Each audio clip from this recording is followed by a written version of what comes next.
Hello, my name is Maddie. I am the artist behind Super Gunny. If you are somebody like me, you probably have too many hobbies.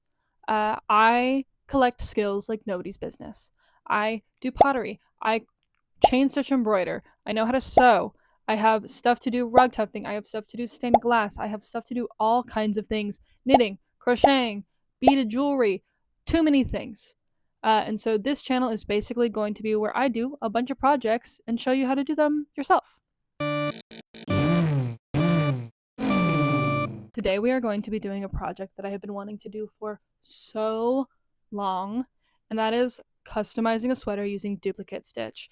This is a technique that you do not need to know a single thing about knitting in order to do. It is basically stitching yarn over the pre-existing stitches that already exist in a knit garment and basically creating a pixelized image on top of those stitches to create a new motif. And it is a super easy way to customize new clothes, old clothes, new clothes, old clothes, thrifted clothes, all the above. This is a sweater that I purchased from Urban Outfitters. It is this beautiful bowling jacket, but this is all duplicate stitch. So you can't really tell. It's going to be a slightly different technique than how we do it because this looks like it was actually knit on a machine and then pieced around the edges. But if you can look, all of this white stitching pulls off of the red stitching. So you see there's no red in there because it's basically an image that was knit on top and then attached to the red stitches underneath. It gives it a super vintage look without you needing to know how to knit. I love it. Look at the bowling pin, so cute. It lets you do a ton of stuff. Basically any image that you want as long as you're able to pixelize it.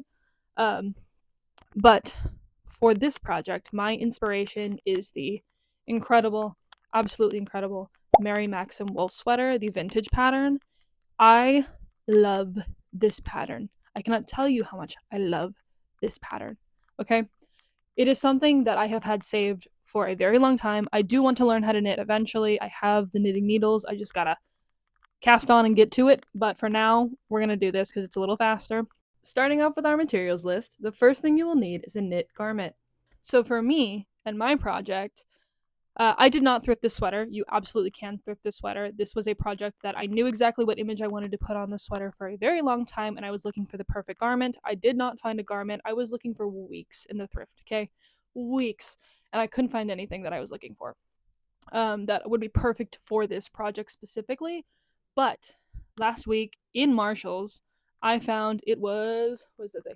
$35, which is pricey for a Marshall sweater, but it's 100% cotton. And that is this beauty. There's a pin in it to mark where I'm going to be doing the design. Next, you'll need a pattern chart or any pixelized image you want. I ended up taking my pixelized image and bringing it into Excel. Excel is great as a pixelator, I guess you could say, for lack of a better word, because with knit garments, knit stitches are not square. So a lot of times with the free pixel programs that you can find on the websites, they don't always have an option to have non-square boxes. And if you spend all this work translating the image and then you come and find out it's not actually going to look the way that that image looked because you use square boxes, that can really suck. I then screenshotted my final stitch chart and brought it into Photoshop. That way I could play around with placement, color, positioning, all the fun stuff that really lets you kind of dial in the customization that you want, and you can kind of create different iterations. It was super easy to like change my mind about colors and contrast and everything doing it this way. Obviously I'm using a red field, so I ended up changing the color of the tongue to pink just so that, you know, you could see it. Then, because we are smart artists and we measure twice but stitch once, I ended up printing out a full-sized image of my pixel graph so that I could kind of cut it out, hold it up to my body, because our bodies are not flat like a sweater would be on a table when you're measuring it out. So that way I could really nail down the placement that I wanted just to make sure before I started the long journey of duplicate stitching this thing.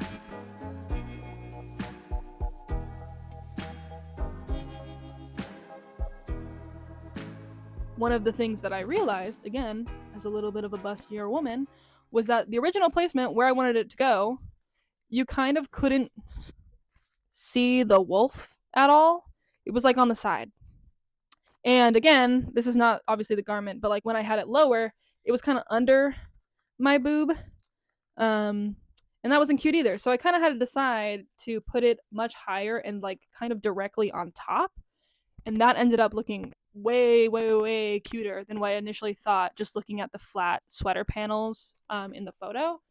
So definitely, even if you are someone who doesn't have a bigger chest or anything like that, or if you're a guy, definitely would recommend doing the extra step, cutting it out. It's super easy. Just cut all the vertical lines once and then cut all the horizontal lines once, and then you're done. But cutting it out, actually placing it on there, and then what I did was, these are the top 2 stitches here. Wherever that landed on me, I just ended up putting a pin through those 2 stitches and then figuring out where symmetrically on the other side of the panel those 2 stitches were, putting a pin through those, and that's going to be my starting point when I start duplicate stitching. Going back to materials, you will need yarn in the colors that you want, a tapestry needle, they're a pretty big needle, something to cut the yarn, and a optional needle threader. Before I start, I end up measuring out about 3 feet of yarn. I found any more than that ends up getting pretty tedious to work with as you start stitching. So I measure out about 3 feet and then I cut that, and that's what I'm using. Then once you've got your needle all threaded, this is me using the needle threader. It's super easy. There's also different kinds where it's just a little wire piece. You basically stick it through the eye of the needle, stick your yarn through, and pull it through. This will save you a lot of time as you get started. I end up leaving a couple inches outside of the yarn just so that way I don't accidentally pull the yarn off my needle. Now to start duplicate stitching, you're going to find whichever stitch you want. And the stitch is think of it as an upside down horseshoe. So it's a loop going up. You're going to stick your needle from the backside through the hole of the first stitch that you want. Once you have stuck your needle up through the first stitch, you are then going to go up through the loops of the next stitch, pull through, go all the way around, and then you're going to come back around through the same hole that you came through to complete the loop. And that is your first stitch. And you're just going to keep doing that over and over, following your chart pattern until you've got your image.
The front side, once done, should look something like this. Basically, you're creating a series of V's on top of the original stitching of the garment.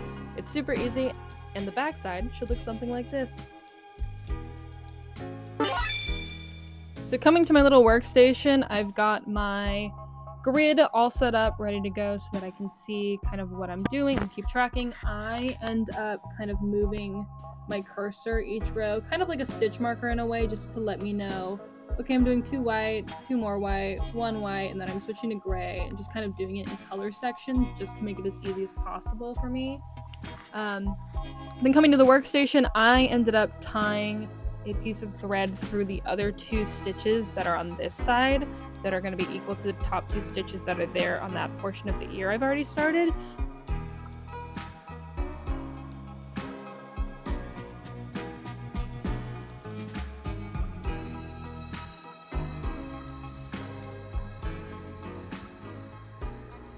Alright, so it is now day 2 of working on this duplicate stitch wolf sweater. I'm only halfway done still. But I did finish one wolf today. So that is huge. I'm loving the way it turned out. There she is. However, I know that I said that duplicate stitch was an easy process. I am putting a caveat that it is a easy process. It is not a fast process. This one wolf has taken me legitimately 7 hours to do. And I pride myself on being somebody who I'm pretty fast when it comes to crafts and like picking up new things. But this, it's just tedious. It's as much as it is like a busy task, it's not mindless. There were a lot of times where like I realized that I stitched one column wrong and it kind of threw stuff off, so I had to go back and take it out. About halfway through, I got to kind of this section and I realized that it was a little bit easier for me just to kind of eyeball and riff on the amount of stitches on the pattern to just make it look kind of like what I wanted it to than it was like individually counting out each pixel per se on there. And I actually ended up being able to kind of draw and, you know, widen or tighten some areas that I wanted to just like as I was doing it. So I do think even if you go in with a plan, be able to be flexible and adapt, because I am really happy with the way it's come out. You know, do I wish that it was much faster? Do I wish that I had two sides done already? Absolutely, I do. But part of me is kind of like, well, what if I do like a little Red Riding Hood on this side? What if I do a sheep? I could do a word. But I'm also like looking at it like from far away. I think part of me is just like, I'm so sick of this thing right now. Which 8 hours total is still way faster than knitting a sweater is. So like, suck it up. But yeah, part of me is like, do I want to pivot and do something with the other side that might be a little bit simpler but still have equal amount of payoff? Or is this a good lesson for me to like stick to my guns and see something through and finish doing the wolf on the other side? Because I know for a fact if I do have the wolf on the other side, I'm going to love it and I'm going to do it anyway. Not to say that that won't happen if I pivot, but I don't know. Another 8 hours, it's a lot. I'm somebody who wants like instant payoff. So for me, that's a big decision. But I mean, I think it's super dope as it is already. Like, I love the way that this turned out. I think it's super cool and graphic. Um, I will say another tip is like keep your tension while you're stitching through these really loose because it definitely tightens up as you add more stitches. So don't worry about your stitches being like perfectly tight and sitting on the pre-existing stitches because as you continue, they kind of start laying flat a lot more. The inside of this is an absolute catastrophe. Like, that's going to be something that, you know, nobody's got to see. So we might get to it. We might not. Also, part of me is like, can I felt that into like the back? This is cotton yarn though. I don't know. Ooh, not sure. But, ooh, super cute, super cute. Day 2.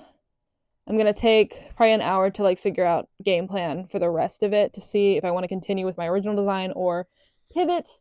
So I'll check in later.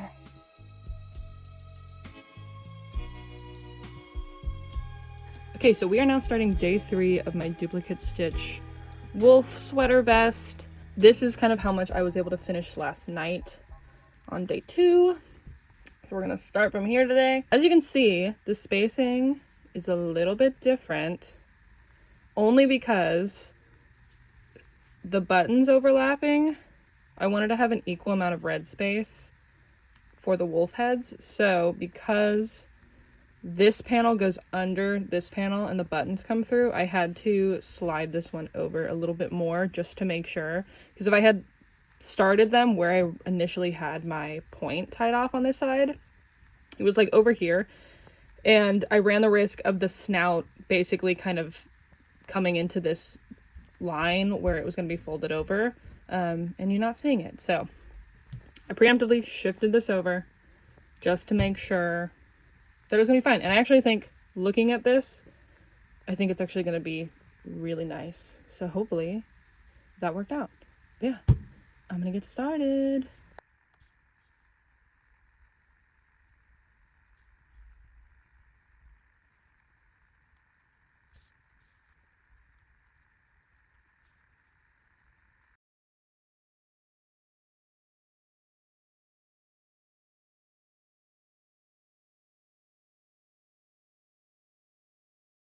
All right, so it has been another 2 hours and 30 minutes total so far.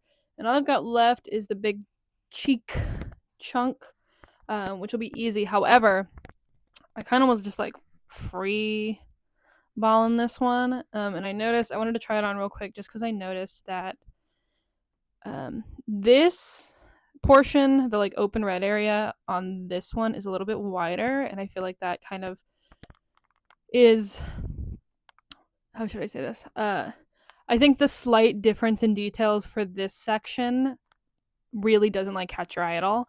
But I do think this portion does a little bit, maybe not in camera, but you can see like the line of this is a lot, this line is a lot lower than this line is. And so I think the other thing too, like this snout kind of has this like rounded portion, and I didn't do that as much with this one. So I think what I'm going to do is I'm going to take this bottom jaw out. I'm going to take this black line, curve it a little bit more dramatically to match this side, and then re-put the jaw back in at like a more dramatic angle than what this one is, so that way hopefully it way closer matches this one. I don't need to be exactly matching. I just need it to be, not really catch your eye visually, which like it's not too bad. Which like this is not bad, but I do think you can notice a difference. And so I've taken this long, I've taken this long. So I'm going to go back. I'm going to take this portion out, curve this, put this at more of an angle with a little bit more negative space in between, and then finish the chunk. And then hopefully that is it.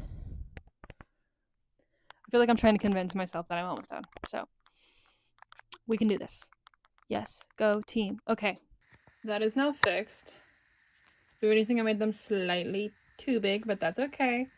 That's definitely much better than it was. So yeah, now this is rounded, and this comes down with a lot more negative space in it, so it definitely matches way closer to this guy. So I'm happy with that, and I'm gonna keep going and just finish this last chunk, and then I'm done. Yay! She's done. Oh my god. Is she done? It probably took me, I want to say this took me an additional 5 hours to complete. So in total, it's probably about 13 to 14 hours between these two wolves, but gosh, I love the way it turned out. I'm very happy with it. They are not perfectly symmetrical, but you know what? It's handmade, so we're not going to split hairs. But I think it's super cute. I love it, I love it, I love it. I debated doing the wolf. There's like this long wolf that's on the back of the Mary Maxim sweater, and I debated doing that for the back of this, but you know what? I think I don't really love the way that wolf looks compared to these front wolves, so I think I'm gonna leave it for now. I might kind of do what Damson Matter does and stitch like my initials in white on the backside piece back here if I get the itch, if I get bored one day, but it will not be today. So I'm very happy with the way these turned out. A little commotion for the wolves. But yeah, as you can see, the placement did help because this one has probably got, here's the side seam right here, probably 2 to 3 inches from the side seam, whereas this one, it's maybe like 1.5 inches, maybe 2 inches. And yet from the front, obviously this one's a little bit closer just because the button's right there, but overall, spacing wise, pretty close, considering I just had to eyeball it and hope that it worked out. So, boo alert. But yeah, I am thrilled with the way this turned out. It did take me a long time, but the process itself was very easy. So if you are somebody who has an old knit in your closet that you want to customize with whatever you want, if you are somebody who thrifts and wants to find something that you can customize, this is kind of really a nice like spring summer knit, so I'm happy with that. I layered it under this shirt just because I thought that would be kind of cute, but you can definitely wear it without it. So yeah, I would highly recommend trying duplicate stitch and just running with it, So recap on final thoughts. It took me much longer than I initially thought it would to do these. I think in total, the wolves took me, I want to say 13, maybe 14 hours, not including design time, to do them. And there's only 4 colors, so keep that in mind. The stitches are smaller on this. I definitely think it would be an easier time doing it with a thicker, chunkier knit for sure. And definitely try to get as close to the gauge of yarn you're using to what yarn they used on this. Because even here, like one thing that I kind of noticed was some stitches, as I started eyeballing, I would do like 2 of the red stitches would become one of my duplicate stitches just because it kind of would become really, really thick in that area. So I kind of had to play it by ear a little bit just to get the overall kind of like spacing right for the wolves, which is why like the wolves are slightly different. That's okay. It's handmade. But so that's one thing I would say, that if you definitely have a big discrepancy between the yarn you're going to duplicate stitch on and how tight the sweater is, I would see if you can kind of do a little bit of practice stitches on the sweater and see like maybe for every 1 stitch of like what the red sweater would be, you're actually going through 3 stitches, and that would be 1 stitch of whatever color you're stitching on it, if that makes sense. Another thing that I learned, it is definitely easier going horizontally or vertically instead of kind of like, you know how in cross stitch you can kind of move in different directions as you would and it's still like overall the same. I would say for this one, I would either work from one row or one column, I guess you can say, one column all the way down and then go to the next one and do all the way down, go all the way down. I definitely would say that would take a little bit longer time, but for me, it is kind of something that I started doing towards the end, and it made the counting and like making sure that I was hitting the right spots when I needed to much easier than me kind of doing like all of the gray section, and like whatever weird organic shape that was, and then doing like all of the red, all of the white section, and then all of the black section. I think even though it would be more tie-offs and it would be a little bit longer time just like switching yarn and stuff, I think if you've got a complicated design, it will save you the headache of like realizing that you added an extra stitch and now your whole image might be kind of shifted or off. And it kept the tension in the yarn a lot neater. So you can see on the tongue here how it's like nice, neat rows. You can kind of see a little bit of red through it, but it seems pretty flat. Here's a good example. This white section, I knitted these all the way white down, and then I switched to this row all the way down, all the way down, all the way down. And you can see how like, even though there's a little bit of red through, it just lays pretty nice and flat. Whereas on this one, you can see that I kind of went like white, white, then white, white, then went jumped over here, then up here, and then kind of went down and like filled in the space. And it's definitely not as clean and neat looking as the rest of it is. Like here, I knit down, same thing here. You can kind of see like it's kind of easy to pull them apart. Whereas this one, like you can still do that, but it's just a little bit messier looking. So yeah, so that's another thing, that if you are somebody who like you do not want to have to think about counting stitches for like a section of color, or it's just like the process in and of itself, the patience required to do this is kind of already at your max, I would make it easy on yourself and take it really slow. Take it, you know, make it as like simple, stupid as possible and be like 3 gray, then 1 white, then 4 black. Overall, I wish I kind of had gone line by line down or row by row across instead of just kind of like creating the organic shape. So that's one thing. But yeah, if you enjoyed this video, if you are somebody who has been inspired to go get something from your closet or the thrift store and customize it to yourself and make it personal, follow, like, comment, subscribe. I'm new to this whole YouTube thing, but you know, I hope my journey going forward, creating things and documenting everything I make, helps inspire other people who are creative to kind of do what they want. So yeah, bye.